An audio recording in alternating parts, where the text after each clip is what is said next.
What is up, you guys? Welcome back to another one. If you are new to the channel, I am Gold Pony, and today it has been a long day already. Woke up at the crack of dawn, not even the crack of dawn, 4:30 a.m. Drove to Cervini's in New Jersey, stopped there, they took off the rear valises, and I told you guys about that before. I actually just borrowed them. They were a prototype. They're gonna now put them into production. So I know everyone has been asking about them. They are now fully going into production for all of you guys to purchase. But that is not what this video is about today. It has been officially 1 year since I've purchased Stangosaurus at this point, so feel free to put it in the comment section, a little happy birthday for Stangosaurus. But today, having said that, I am here for my annual inspection. That is one of those things we have to do here in Pennsylvania. Once a year, we have to get the car inspected. We basically find out how it's doing, I guess, and hopefully everything checks out okay. But for that reason, this video is going to be the 1 year review of my 2019 Ford Mustang GT. I'm going to go over the exterior, the interior, the driving dynamics, and also we're going to see how it does on inspection here, and hopefully it passes. And I'll of course let you guys know if it needed anything after a year and 6,000-ish miles. So what do you say? Let's actually start this video with the inspection portion. It is sitting at Bob Ruth Ford in Dillsburg, PA here, ready to be taken back. So let's go ahead and give them a little bit of time here, and once the car comes back out, I'll let you know how it does.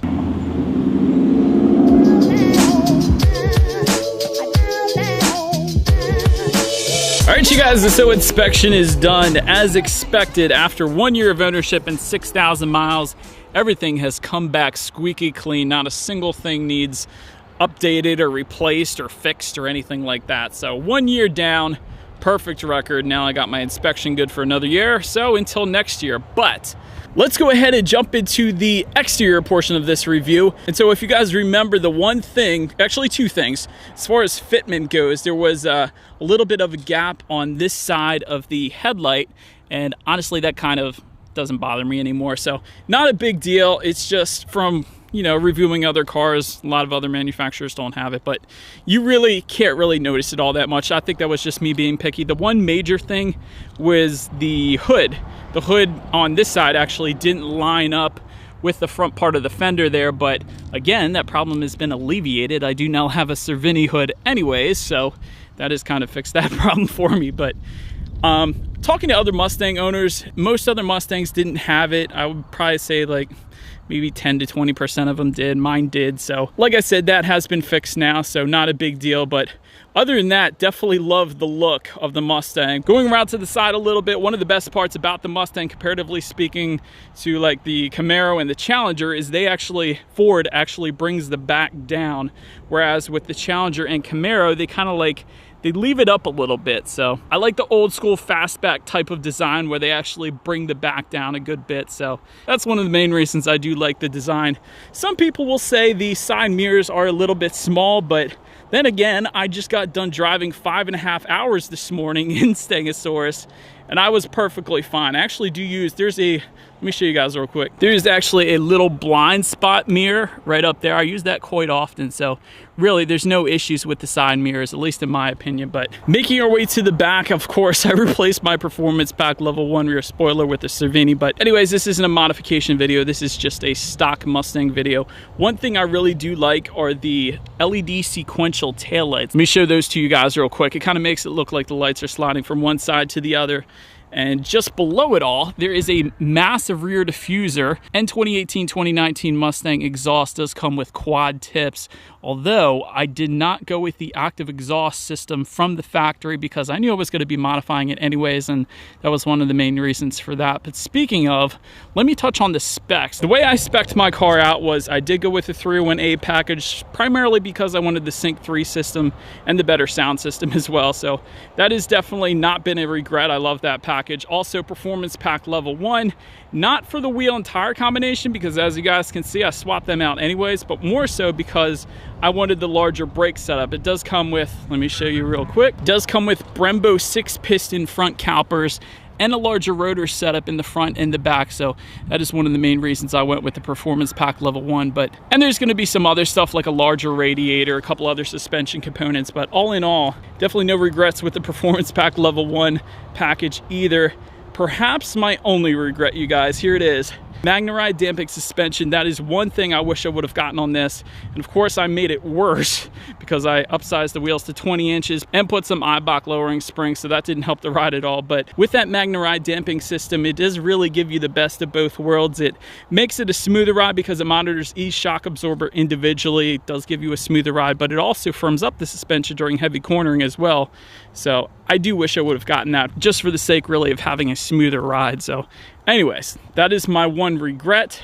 And let's go ahead and make our way to the interior now real quick. I'll give you what I like and dislike about the interior of the Mustang. All right, so first let me get this out of the way. With some other muscle cars, sometimes visibility is not going to be the best, but with the Mustang, it is perfectly fine. Visibility is great in the Mustang, so please do not be worried about that.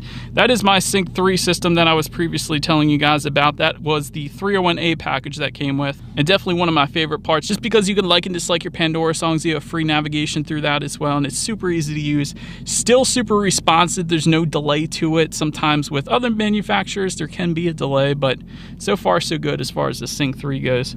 Also, like my little paddle shifters as well there, I've used them plenty of times, although if you put it in that Sport Plus driving mode, you really don't need them anyways, because that driving mode downshifts and upshifts absolutely perfectly. Also, definitely a fan of the 10-speed automatic. I was a little bit back and forth whether I wanted the 6-speed or the 10-speed, but at the time the 6-speed was having a lot of shift fork issues. I also, if I wanted to go 6-speed, I would have went with the Tremec rather than an MT82, but ultimately I am perfectly happy with the 10-speed automatic. And by the way, the 10-speed automatic is faster than the 6-speed anyways. Ford says with that 10-speed automatic performance pack level 1, the Ford Mustang GT will do 60 in 3.9 seconds. So although I haven't been able to replicate that yet, my quickest has been 4.7 on the street though. I'm sure they did it on a drag track, but still definitely a beast of a car to drive. But I will get into the performance in a little bit. I'll give you guys an exhaust clip, all that fun stuff. As far as the seats go, excuse all my stuff here, seats are actually pretty darn comfortable, I gotta admit. Like I said to you guys, I took a 2-hour and 45-minute drive to New Jersey this morning and 2.5-hour drive back. And yeah, I definitely had no issues with the seats being uncomfortable or anything like that. So definitely no issues there either. As far as the back seat goes, I don't use it. I don't think many people do use it. There isn't a whole lot of space back there for legroom, but I will say I have folded it down plenty of times to put my dog back there or some car parts or whatever. But all in all, interior quality for me, I gotta say, is just fine. Would have been kind of cool to have that digital dash as an option, but I don't really mind this setup, although the digital dash is a bit cooler, but it is a bit more expensive as well. And anywho, let me flip the camera around. Let's do a little driving segment and exhaust clip here. One of the best parts about the Mustang. Alright, so I guess it goes without saying, when it comes to performance, the acceleration is most definitely my favorite part about this car.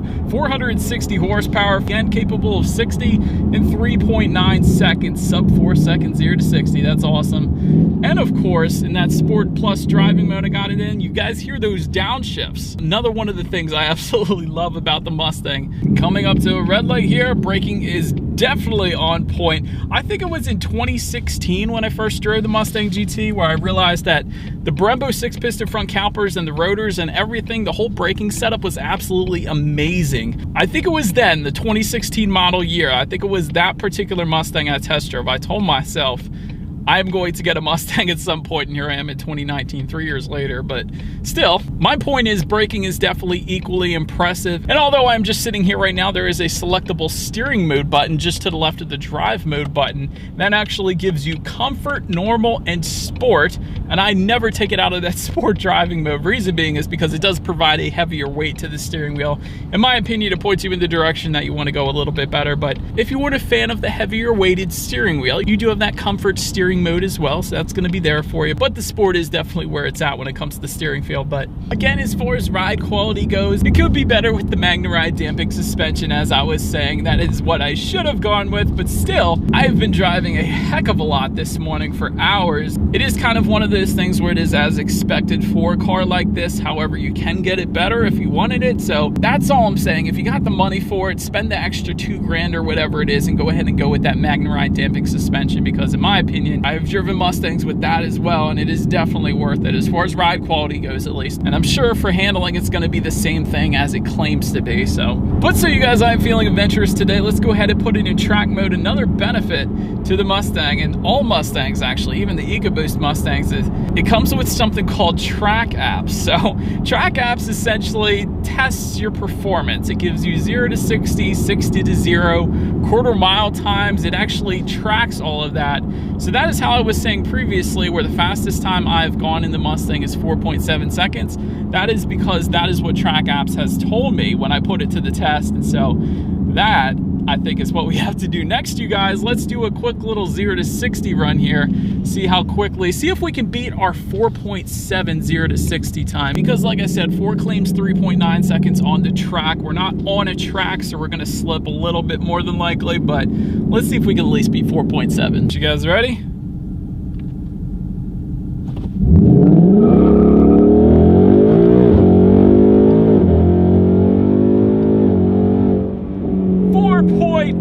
Oh my gosh. All right. I actually tried it with the paddle shifters that time because I was told in the comment section previously that if you let the car shift, it's actually going to shift a little bit sooner than it maybe should have. So paddle shifters pulled us off in 4.8. That's actually pretty cool. But so now that we have done that, you may have heard I did slide a little bit when I first hit the gas. That is with me spinning and sliding. We still hit 60 in 4.8 seconds, so you can imagine, with the right conditions, meaning at a drag strip perhaps, we could possibly hit that 0 to 60 in 3.9 seconds, but on a street, I don't know. All right, so last thing when it comes to performance I did want to do for you guys is the exhaust clip. So let me go ahead and find my little park I always go to here. Let's do that exhaust clip. And I will say, again, I don't have the stock exhaust on the car anymore. It did sound good when I had it, but what you will be hearing is the AWE Touring Catback exhaust system if you are interested. But I always have to throw in an exhaust clip in all of my reviews, so I have to do it, sorry.